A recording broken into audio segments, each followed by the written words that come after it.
శంషాబాద్ ముచ్చింతల్లోని స్వర్ణ Bharat trust లో శ్రీ కోది నామ సంవత్సర ఉగాది సంబరాలు ఘనంగా జరిగాయి.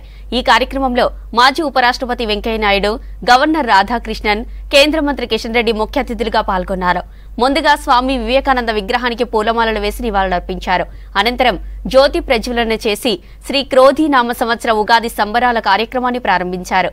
అర్చకులు ఉగాది పంచాంగాన్ని పఠించారు. అనంతరం స్వర్ణ భారత్ ట్రస్టులో పలు శిక్షణ తరగతులలో శిక్షణ పూర్తి చేసుకున్న సిబ్బందికి వెంకయ్య నాయుడు, గవర్నర్ రాధాకృష్ణన్, కిషన్ రెడ్డిలు సర్టిఫికెట్లను అందజేశారు.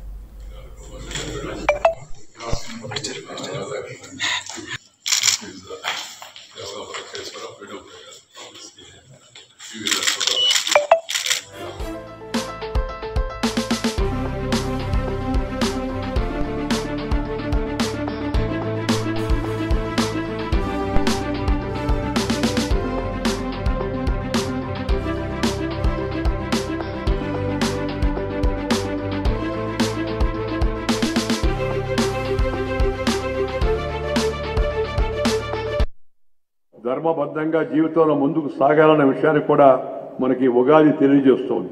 ఉగాది అనేది తెలుగు వారికి ముఖ్యంగా మరింత ప్రత్యేకమైన పండుగ. కాలాన్ని గౌరవించుకునే పండుగ. జగత్తులోని చైతన్యాన్ని మేల్కొల్పి సరికొత్త ఆశయాలతో లోక కళ్యాణార్థం మంచి ఆలోచనలు అంకరింపజేసే శుభదినమే ఈ యొక్క ఉగాది. ఎప్పటికప్పుడు మారే కాలం మనలో కూడా అనేక మార్పులు తీసుకొస్తుంది. అలాంటి కాలాన్ని గౌరవించుకుంటూ కాలంతో పాటు వచ్చే మార్పులను స్వాగతిస్తూ అదే సమయంలో గతాన్ని గుర్తుపెట్టుకుంటూ వర్తమానంలో మనిషి ముందుకు సాగాలి. ఇది చాలా అవసరం. ఈ పర్వదినాన్ని ఆంధ్రప్రదేశ్, తెలంగాణ, కర్ణాటక, మహారాష్ట్ర తదితర ప్రాంతాల్లో విశేషంగా జరుపుకుంటారు.